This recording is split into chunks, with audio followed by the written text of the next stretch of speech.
ప్రభుకి స్తోత్రం. యేసుక్రీస్తు నామమున వందనాలు.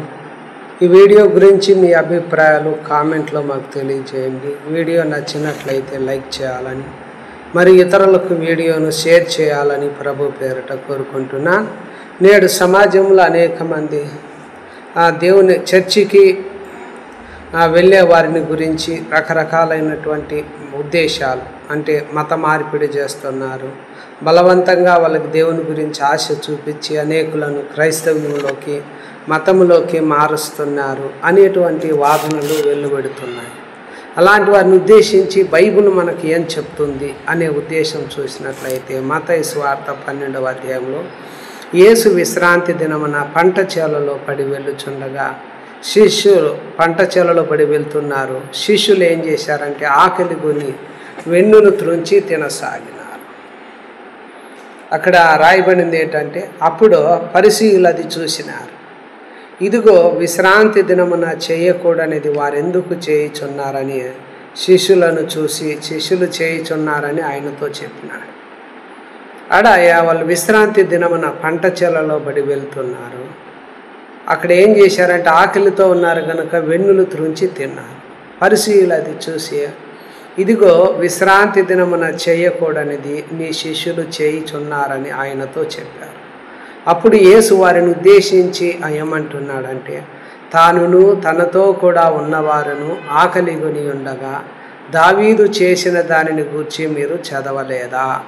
అతడు దేవుని మందిరములో ప్రవేశించి యాజకులే తప్ప తానైనను తనతో కూడా ఉన్నవారైనను తినకూడని సముఖపు రొట్టెలు తినను. మరియు యాజకులు విశ్రాంతి దినమున దేవాలయంలో విశ్రాంతి దినమును ఉల్లంఘించి నిర్దోషులై ఉన్నారని మీరు ధర్మశాస్త్రమందు చదవలేదా? కనుక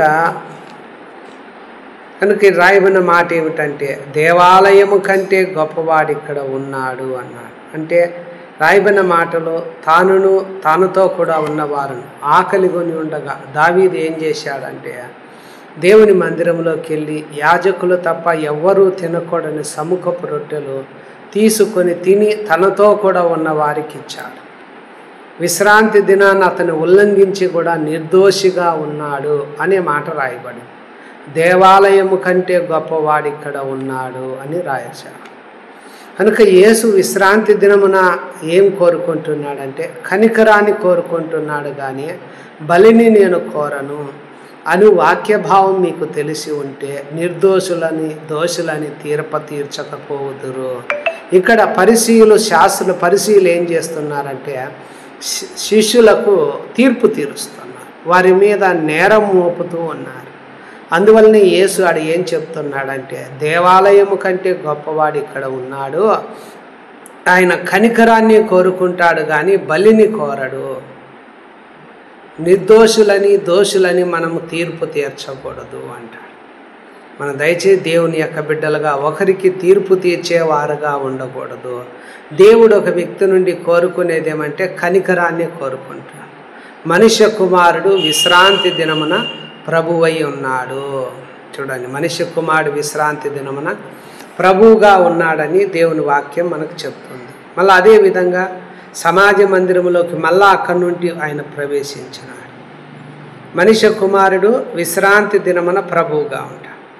అక్కడ ఏమి దేవుడు మొదట ఏం చెప్తున్నాడంటే, తీర్పు తీర్చొద్దండి, అవి చెయ్యకూడదు ఇవి చెయ్యకూడదు, అవి తినకూడదు ఇవి తినకూడదు అని మనం ఒకరికి తీర్పు తీర్చేవారుగా ఉండకూడదు.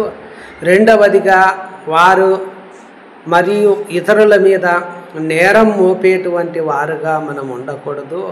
మూడవదిగా ఆయనకు విరోధంగా ఆలోచనలు చేసేవారుగా మనం ఉండకూడదు. ప్రసిద్ధిని కోరకూడదని, ఇవి విశ్రాంతి మనం దేవుని మందిరానికి వెళ్ళే వారిని చేయకూడనిది ఇవి. మొదట ఒకరికి తీర్పు అవి చేయకూడదు ఇవి చేయకూడదు, అవి తినకూడదు ఇవి తినకూడదని ఒకరికి తీర్పు తీర్చకూడదు. నేరాలు మోపేవారుగా ఉండకూడదు.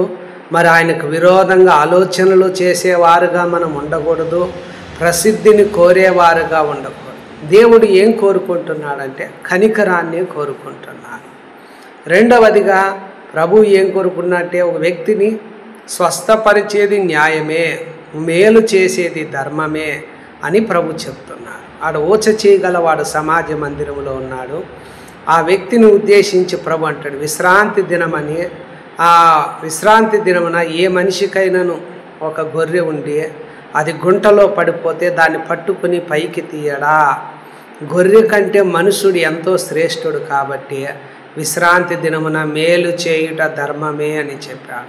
ఆ ఊచ చేయగలవానితో నీ చెయ్యి చాపు అనగానే వాడు చెయ్యి చాపుగా రెండవ దాని వలె అది బాగుపడెను. అనగా విశ్రాంతి ఆయన యొద్దకు, ఆయన మందిరానికి వచ్చేటువంటి వారిని ప్రభు కనికరాన్ని కోరుకుంటున్నాడు.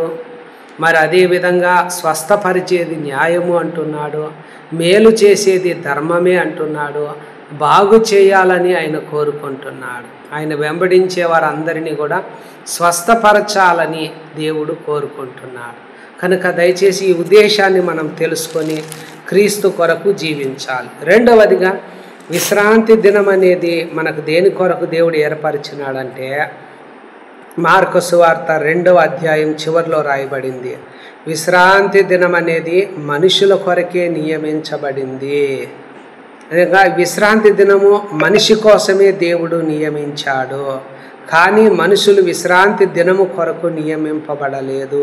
అందువలన మనుష్య కుమారుడు కూడా విశ్రాంతి దినమునకు ప్రభువై ఉన్నాడు. కనుక ఈ విశ్రాంతి దినం అనేది మనుషుల కోసం నియమించాడు.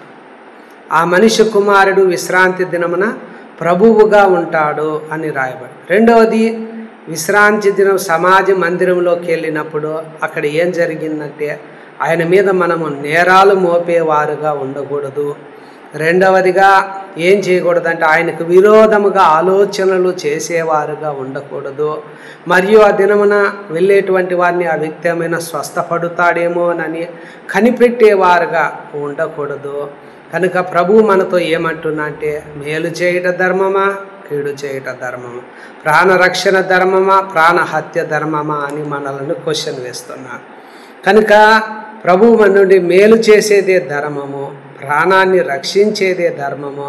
అక్కడ కూడా ఓచ చేయగలవాన్ని ప్రభు ఏం చేశాడు తెలుసా? నువ్వు చెయ్యి చాపు అనగానే ఆ వ్యక్తి బాగుపడ్డాడు. అనగా విశ్రాంతి దినమున ప్రభు దగ్గరికి వచ్చిన వారికి మేలు చేసేవాడుగా ఉన్నాడు, వాళ్ళ ప్రాణాన్ని రక్షించేవాడుగా, బాగు చేసేవాడుగా, స్వస్థపరిచే దేవుడుగా ఉన్నాడనే విషయాన్ని మనకు దేవుని వాక్యము స్పష్టంగా చెప్తుంది. మరొక చోట మనం చూసినట్లయితే దాని గురించి ఇంకా కొద్ది వివరంగా ప్రభు రాసిన మాట ఏమిటంటే, లూకాసు వార్త 6వ అధ్యాయములో కూడా రాయబడిన మాట ఏమిటంటే, మనుష్య కుమారుడు విశ్రాంతి దినమున యజమానిగా ఉన్నాడు. భూమి మీద బయట చూసినప్పుడు డబ్బు మన మీద యజమానిగా చలామణి చేస్తుంది. మళ్ళీ అదేవిధంగా ప్రతి ఒక్కరూ డబ్బు కిందనే పని చేస్తారు. ఒక్కొక్కరు ఒక్కొక్క యజమాని ఉంటారు. అందరూ కూడా పని చేసినా, వ్యాపారాలు చేసినా, ఉద్యోగాలు చేసినా, ఏది చేసినా డబ్బు కొరకు, అనగా డబ్బు వారి మీద యజమానిగా ఉండాలి. సంఘములో ప్రభు మనుష్య కుమారుడు విశ్రాంతి దినమునకు యజమానుడని ఉన్నాడు. ఎవడును ఇద్దరు యజమానులకు దాసుడుగా ఉండనేరడు. ఒకరిని ద్వేషించి ఒకరిని ప్రేమించును, లేదా ఒకరిని పక్షంగా ఉండి మరి ఒకరిని తృణీకరించును. కాబట్టి మీరు దేవునికిని సిరికిని దాసులుగా ఉండనేరరు అంటున్నారు. కావున దయచేసి ప్రభువు విశ్రాంతి దినమున మనకు యజమానిగా ఉంటాడు అని రాయబడింది. ఆ దినాన కూడా ఏమి చెయ్యకూడదు. విశ్రాంతి దినమున చెయ్యదగనిది ఏది అంటే, ఆయన మీద నేరాలు మోపేటువంటి వారుగా మనం ఉండకూడదు. రెండవదిగా కోపముతో నిండుకునేటువంటి వారుగా ఉండకూడదు.